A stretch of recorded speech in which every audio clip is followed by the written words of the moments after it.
The video for FTP by YG was just released and it is stunning. It was shot during the protests in LA as it was happening. And here to give us details on the making of the video is director and filmmaker Xavier Sotomayor. And to lead the conversation, our own Misha Vladimirsky of Filterless. Thank you for your time, guys. Hey. Well, I would love to just jump in. Javi, the video is incredible. I love that it's not just a story of the protests themselves, but also the cultural movement and actually what's happened in the past. You know, how did this collaboration come about? I know you've worked with a lot of hip hop artists in the past, but to really make it not just, you know, this never felt like a promo for a song. It really feels like a statement about a movement. So how did YG and you collaborate on this, and how did you pick the director that you did have actually direct the video? For this, I've gotten the chance to work with YG. YG is actually one of the first artists that truly invested and believed in me from the jump. So we've actually been able to really elevate each time we create, just because sometimes, not sometimes, but every time he's trying to build a world or progress his acting, or he loves movies and he loves acting. So he's always wanted to not just do a performance rap video, but build an entire thing around it. So as we've done that for the past few years, it's just been, you know, one of my favorite people to work with, just because he's very hands-on. It's very direct. Right when the riots happened, YG hit me up and he basically FaceTimed me. He's like, "Hey bro, like we need to shoot a video." And I was like, "All right, yeah, no problem.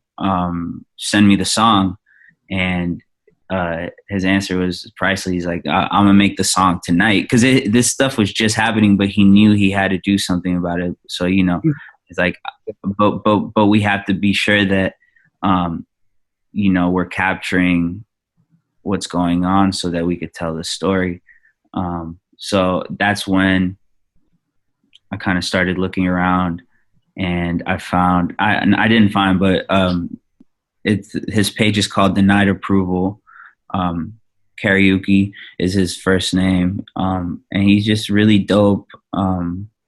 Very gritty lifestyle documentary director. Before going to that, I was scared. I was consuming a lot of media. It's like, especially social media, right? And all you see is all this negative, like police brutality, like all these people dying that are innocent, but no one gets arrested. So it's just like a scary time, you know? Like, I'm personally a minority. Like, you know, there's definitely situations that occur, you know, and if you get caught up in the wrong situation, it seems like. So I was personally like, you know, I was scared. I even told YG, bro, like, I'm spooked. Like, and you know, he's like, bro, nah. Yeah. He's like, nah, they can't touch us. Like, we have permits, like we did this shit right. And thankfully, like, when we did get there, there were zero. I didn't see a single cop that entire march. And to be honest with you, it was one of the best, most positive, like, experiences that I've been around in a long time, where you actually couldn't need anything because everybody around you was sharing everything from, like, sandwiches to pizzas to salads to Gatorades to waters to anything, you know? So it was cool to see everybody walking together and just looking out for everybody. You know, I know YG is not afraid to be political. His song you know, the unnamed person, you know, it was always a statement. And I know that he, you know, you were on tour, you know, you definitely been on a lot of tour stops and shot all that stuff. So that's, you know, that's why I'm really proud of this video and, like, just rewatching it. And that's why I felt it was authentic. He wasn't a guy that was jumping in. He's always been in politics. He's just, as you said, he's a poet. You know, I'm not going to compare him to Tupac, but in the same sense of, like, you know, sometimes it's okay for, you know, people to make a statement no matter who they and what they do. So that was really cool. And, you know, what was the actual visual inspiration? Because the video is definitely, like, you know, it's cinematic. It is, you know, documentary, but it's also, you know, a story. So, like, you know, visually, how did you guys come up with, you know, telling that story between you and the director?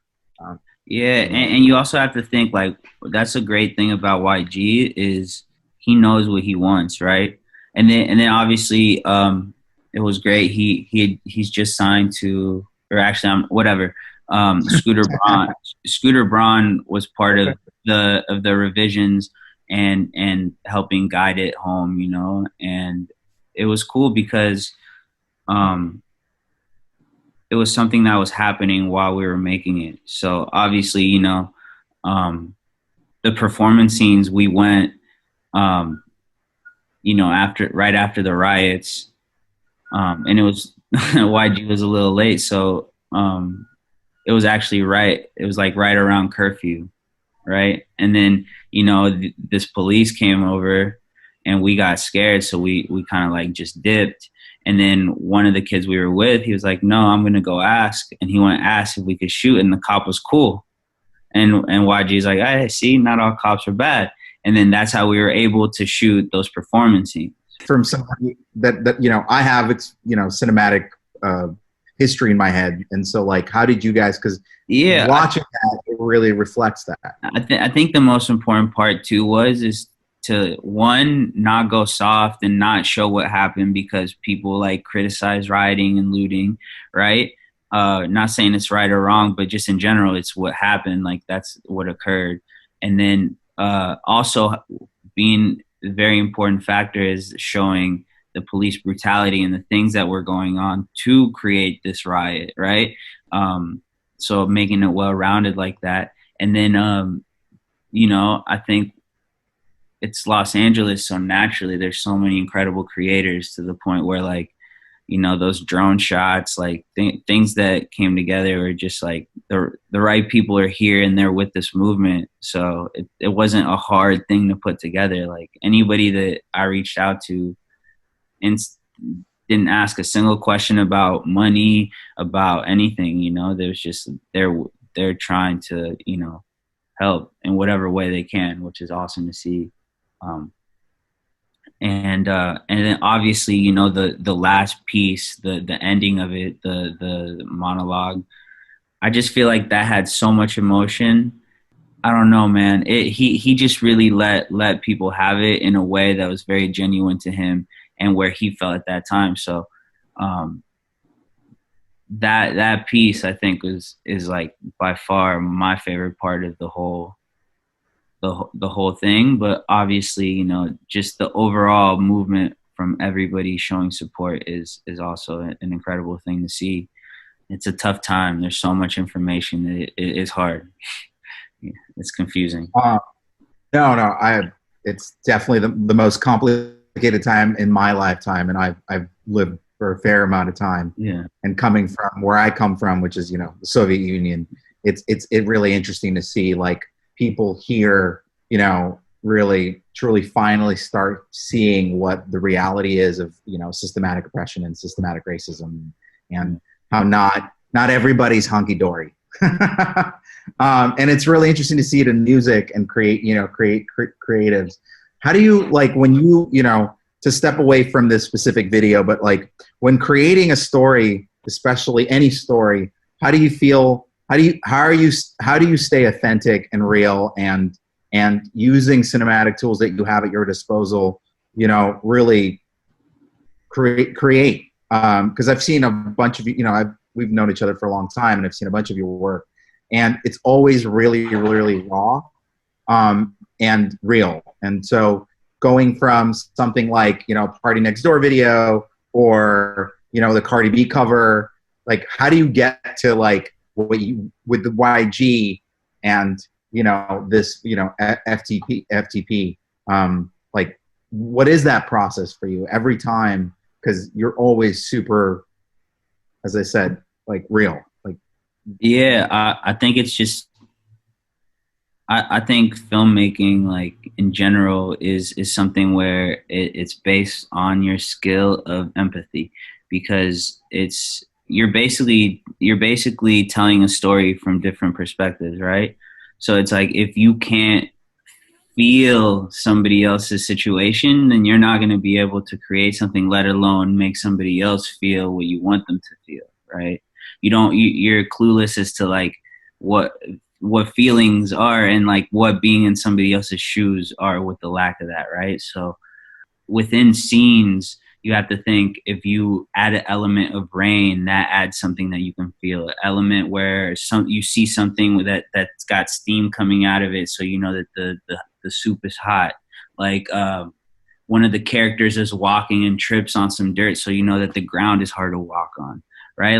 Like actually trying to translate that into sensible things from whatever you're trying to create. Like, what are those key elements that you know? And I think that mixed with fighting too, because you have to think, like, I've worked with music, so you know the traditional thing is just a performance video with some cool, you know, really glossy.